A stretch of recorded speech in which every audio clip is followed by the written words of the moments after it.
It's very interesting. It doesn't necessarily feel like what do you have to give up? It's more what are you willing to sacrifice? Sure. You kind of go like, cool, I could spend $2 on this, or I could take those $2 and make it $4, and in the future I could spend it on this.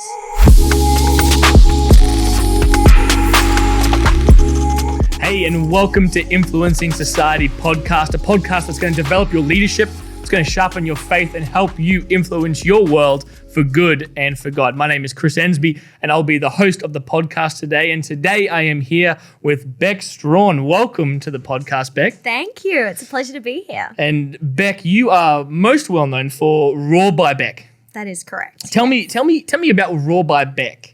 So essentially, Raw by Beck started as a workout concept, but it's now a fitness studio. So if you want to go back to, I guess, the basics of what we are Australia's first high-intensity interval training-based workout, totally to the beat of music. Oh, and you're the founder of this. I am, I feel like I need to sit a bit straighter, that my posture's going to get a little bit assessed while I'm on here. Shoulders back. Bit. Yeah, okay.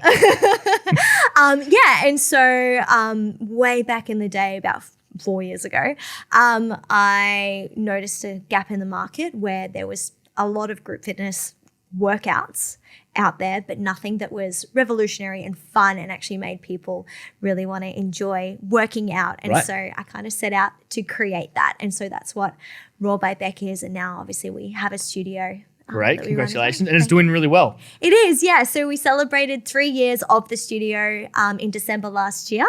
And yeah, I have an incredible team of trainers and the members are even cooler. Yeah, great. So that's where you're at now. When you started, so this is a dream, were you by yourself? Did you set this up by yourself? Like, are you the pioneer? Were you the only trainer? How did you get this thing off the ground? Yeah, so I always knew that pretty much if I could do anything for the rest of my life, I would just teach classes.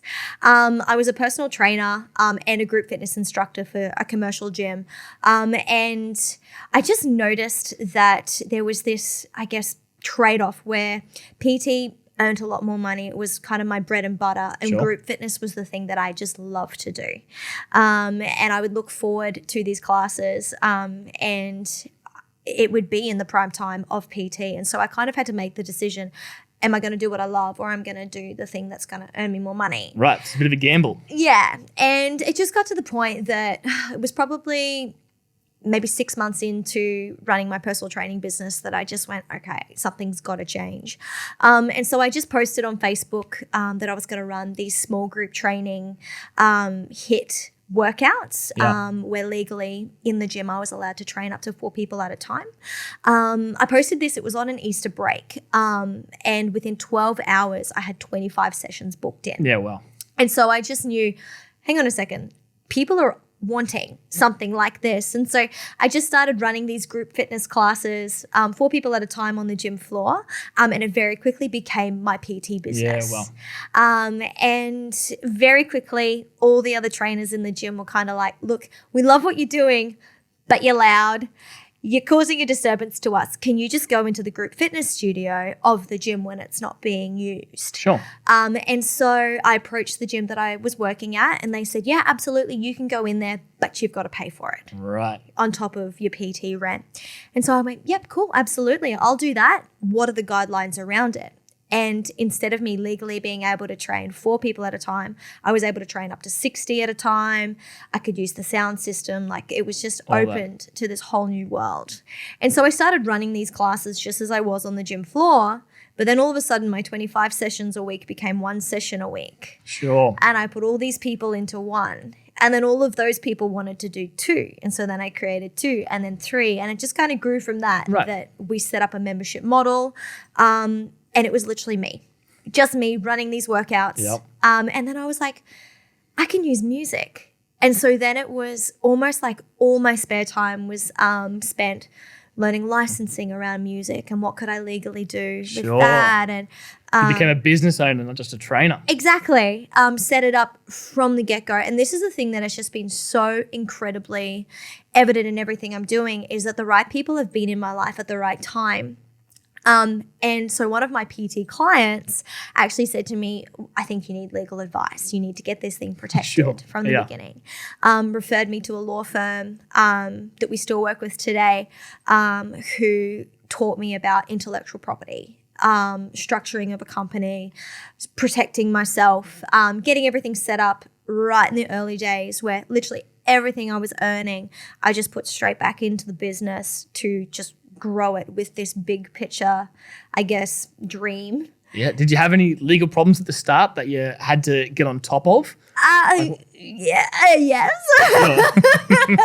So very, very initially, legally, obviously, there was getting everything protected. Trademarked, structure of company, all those sorts of things. Yeah, well. And everything exploded really quickly. So within the span of 6 months, it went to being this small group training thing to being a membership model where I was running like 9 classes a week out of the gym.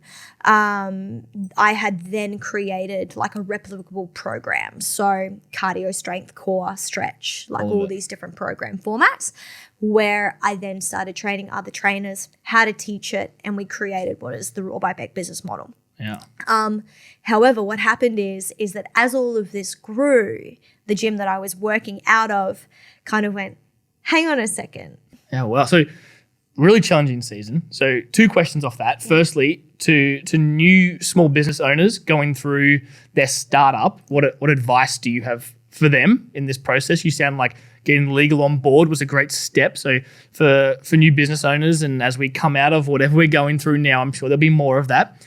But the second part is what element did your faith play in this as you went through it as well? Yeah, absolutely. So for new business owners, number 1, believe in your product with everything you have. Great. If you think it's just something that you kind of believe in, you're not going to be able to do it. Yeah, that's great. Because there are going to be days when it literally feels like your heart is being ripped out of your chest. And that's going to be probably 10 times a day.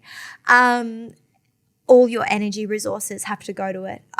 Everything you've got inside of you. And so my recommendation is first and foremostly believe in your product. Great.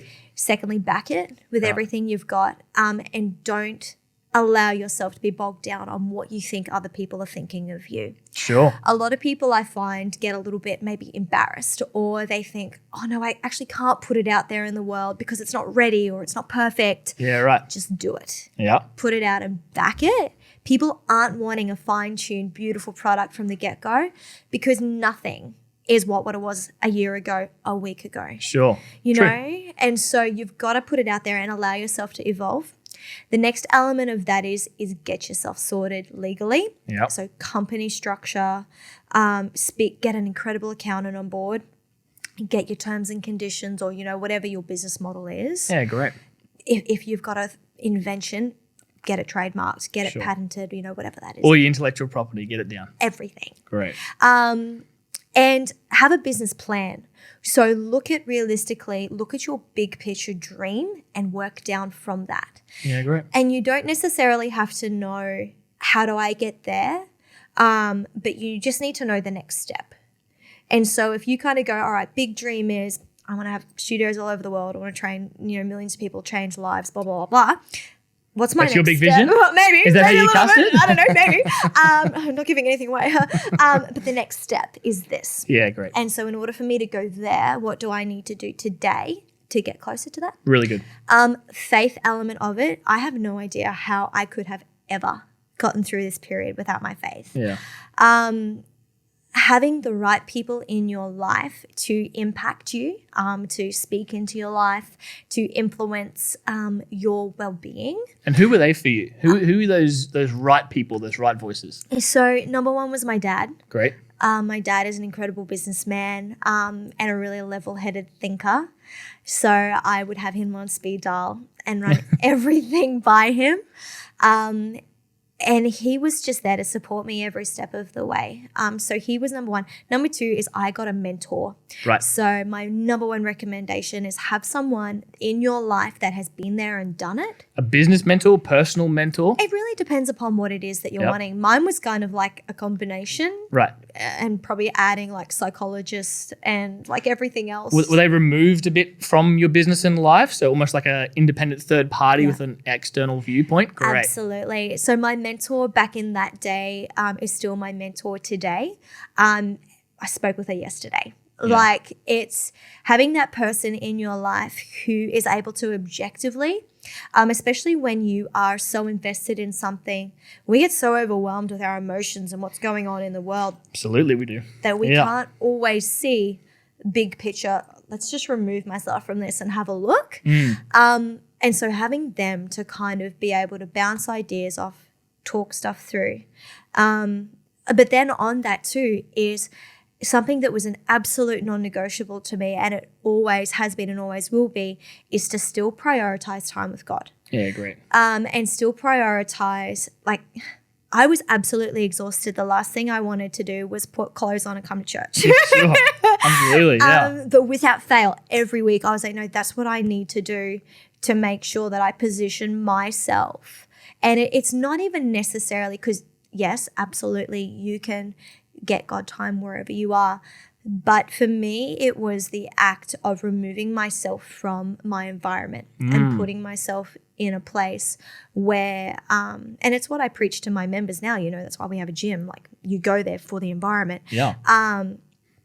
Is you're in that place where you have removed yourself from everything else and you set that time aside for yourself to not only be filled, but to actually gain a better perspective. Yeah, it's really important. I think it's a really important spiritually forming practice that even is outside of your busy life to take a step back from that. Yeah. And I think one thing that's good that has come from this whole coronavirus isolation thing is people can refocus on that voluntarily or involuntarily. There is that refocusing on that. So it's great to hear how your faith has played a part in being your anchor through that all. No, absolutely. And so Raw Bag has grown, and you've been to LA recently. Tell us about that journey. Yes. So interestingly, in 2015, prior to opening the studio, I decided that the gym industry in Australia was boring and I wanted to learn what the US was doing. And so I put myself on a plane and flew to LA and spent a week there.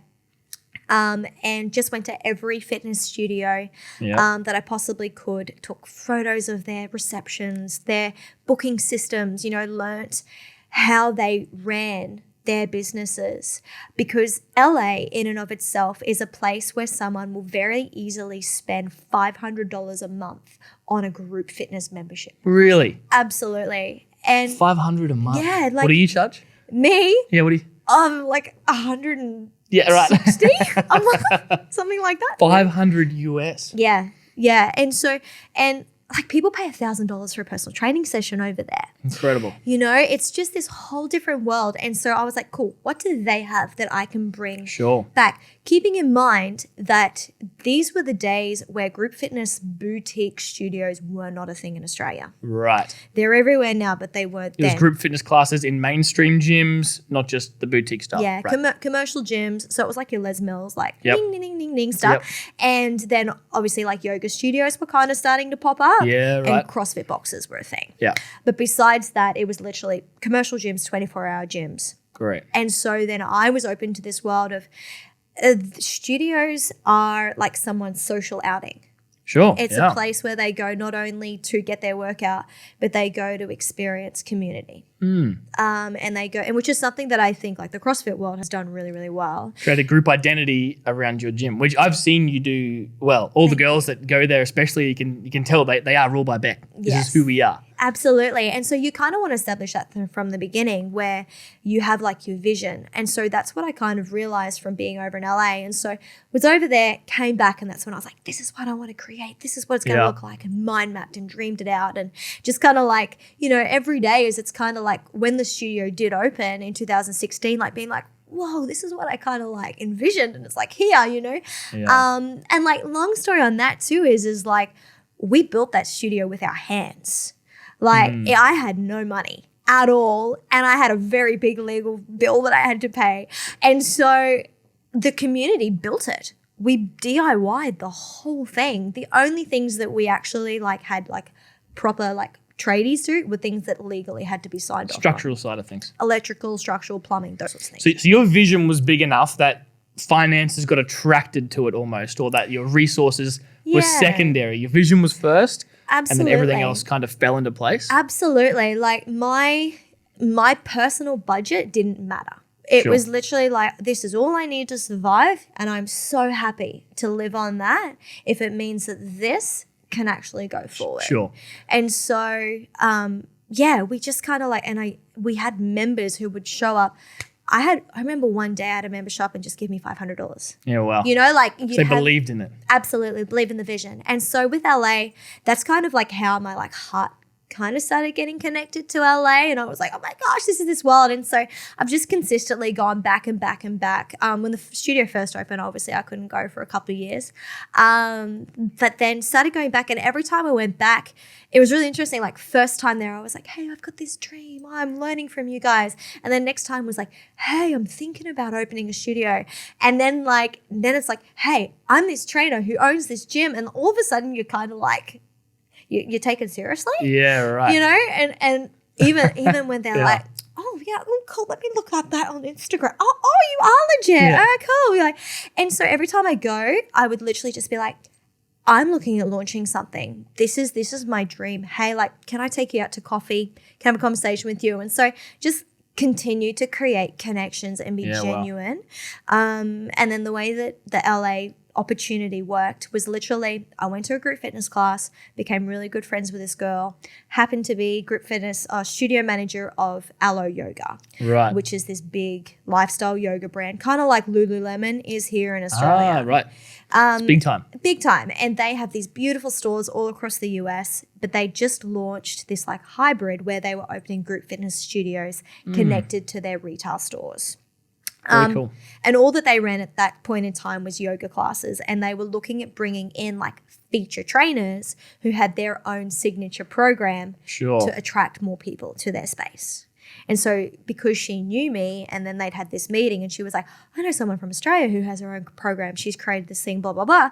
They reached out to me. Yeah. And that's how that happened. Very cool. And, I was able to collab with them and go over and teach a class in LA, which was very exciting. It looked great. All the images, social media, it all looked awesome. Thank you. But I guess kind of that's what we see, and we see how awesome that looks. And you talked a little bit before what you had to give up. You didn't care what your personal budget was to make your vision come true. Yeah. What did you sacrifice in that season to get this thing off the ground? Like, were you eating 2-minute noodles? What did you have to give up? Okay. It's very interesting. It doesn't necessarily feel like what do you have to give up? It's more what are you willing to sacrifice? Sure. The big thing for me was eating out. Sure. So no avo on toast. No, or I'd allow myself like one meal out a week. Sure. Those sorts of things. Clothing, I didn't really buy any clothes at all. Very minimal, like skincare, like, you know, anything that was kind of like a negotiable. I was like, I don't think I really need that right now. Yeah. But I think when you're a business owner, I mean, you kind of like go into running a business and you see how you can take nothing and create something from it. You get addicted to it. Yeah, right. And so you kind of go like, cool, I could spend $2 on this, or I could take those $2 and make it $4, and in the future I could spend it on this. Sure. And my dream and heart was to grow this thing because I guess my driving force was not necessarily to be able to give me money. It was more to be able to impact and change. And I really wanted to impact as many lives as I possibly could. And my domain was fitness. Very cool. And so my heart was literally, I will train everyone for free if economy wasn't a thing. Sure. And so because of that, and because of the blessings I'd been given, and from, I guess, the favor that I had seen throughout all of this, and how God had orchestrated putting the right people in the right place at the right time, it was almost be selfish of me to do it, use it in any other way. Yeah, good stewardship. Yeah. And so sacrifice was that. Like, I didn't really like go on holidays to start off with. I didn't take time off. I didn't take days off. Yeah. I didn't pay myself a wage at all from the business. So I would always just do PT on the side, and that would be my income. Yep. Yeah. And so you just kind of like, you just look at it and just go, all right, what's the big picture? Everything else is just doesn't really mean anything anymore. And so Raw by Beck takes off, and we've seen it take off, and then coronavirus hits. Yes. And we can no longer have gatherings of more than 2 people. It is now. So you can get back to personal training. Yeah. Or what else have you done? What have you adapted to? What have you innovated to? You seem like a survivor. So I've got no doubt that in this season you've done something to not just survive but also flourish. So what's that? Thank you. So I saw it coming, and I expected that we would be shut down. And so as a result of that, I kind of started planning earlier than I think maybe some other places have. The thing that's really incredible about Raw by Beck is, if I do say so myself, is that we're a workout. We're not a studio. Sure. So right back in the beginning of Raw by Beck, we were not a studio space, and I did not have a studio space. So it's your style of workout. Yeah. We are a group fitness to the beat based workout. Right. And so people show up to us and we show them what to do. They work harder, have more fun, and get better results because everything is to the beat. Like Kanye releases an album yesterday, we have a workout to it tomorrow. Yeah, great. We're current, we're on top of things. We kind of think we're like the cool sister of all the other like gym workouts. Sure. But because of that, our product is able to be utilized if we just film it. Sure. Like literally someone can just turn us on and we can just... And have people taken to that? They have. So the thing that has been incredible is that we set up the ability to live stream our workouts from the studio. Great. I already have a contingency plan to do it from my apartment if I need to. And so literally just had to do the research around what was the right gear to get. In all of this, I had amazingly God is amazing. We had already set up like private Facebook groups. We have a massive like community Facebook group that is not just for our members. And then, so we kind of have like a sales funnel. Sure. And that's our funnel, right? So we have general advertising and we get everyone into our big community group where it's free. We do a free workout in there once a week. Great. We do like a YouTube channel show. Like we do all of that in this group. That's our warm community, right? And then we've got our hot community. So you call it, what is it, cold, warm, hot? Is that your 3 levels? So we've got cold leads, warm leads, and hot leads. Great. Or engaged. And we've got a members group.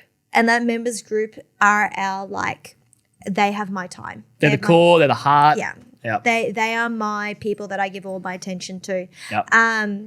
And because we invest so much time into that core group, and we have the ability to be as open and honest with them, we brought them along with us for the ride. Yeah, and so great. I had already preempted to them, thank you, that this might happen. So we just started live streaming before we were even shut down. Yeah, awesome. So we were like, cool, this is now in addition to your membership. You can live stream us 3 times a day, wherever you are in the world. Yeah, great. And so our current members were like, that's awesome.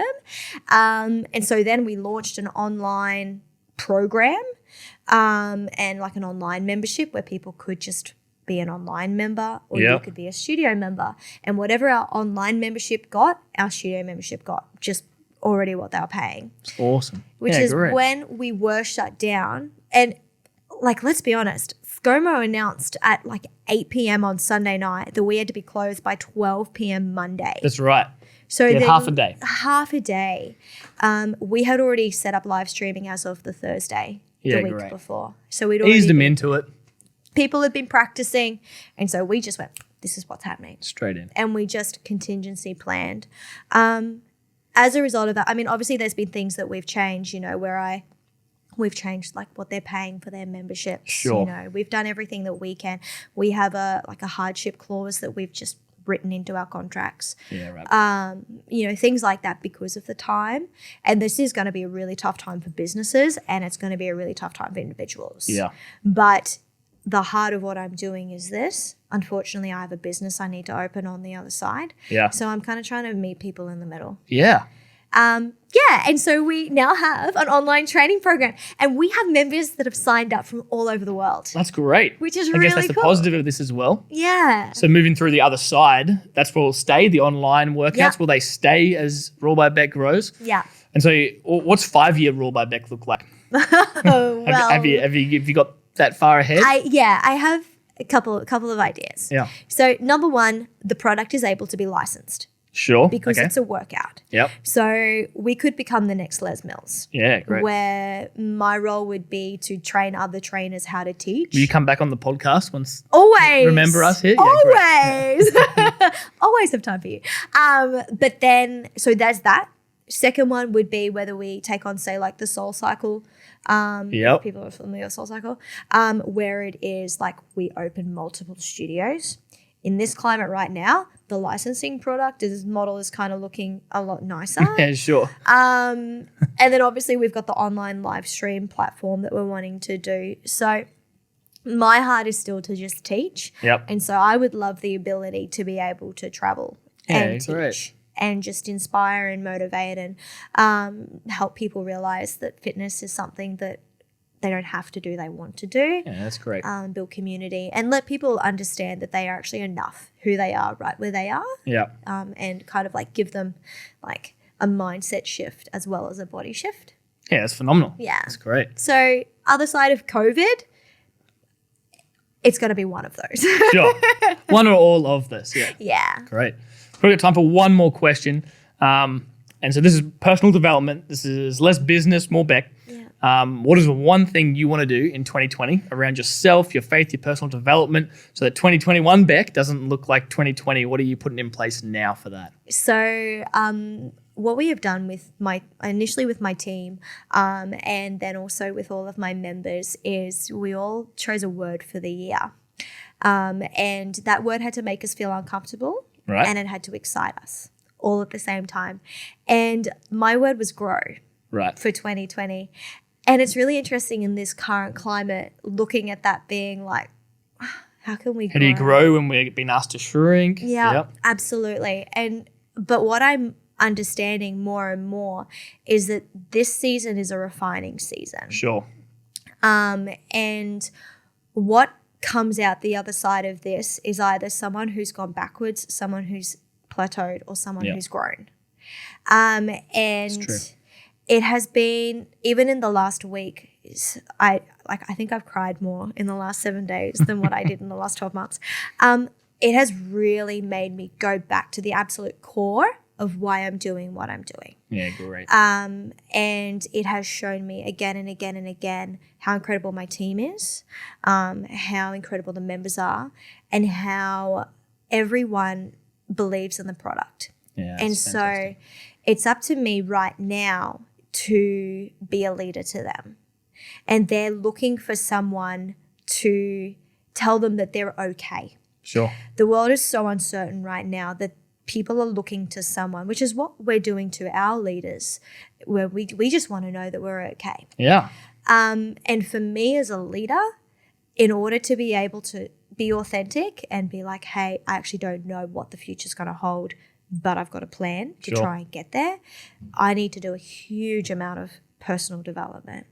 The big thing for me that I'm needing to develop is removing emotions from things. So understanding that I am not my emotions and that we are not our emotions, but we have the decision to react in whatever way that is.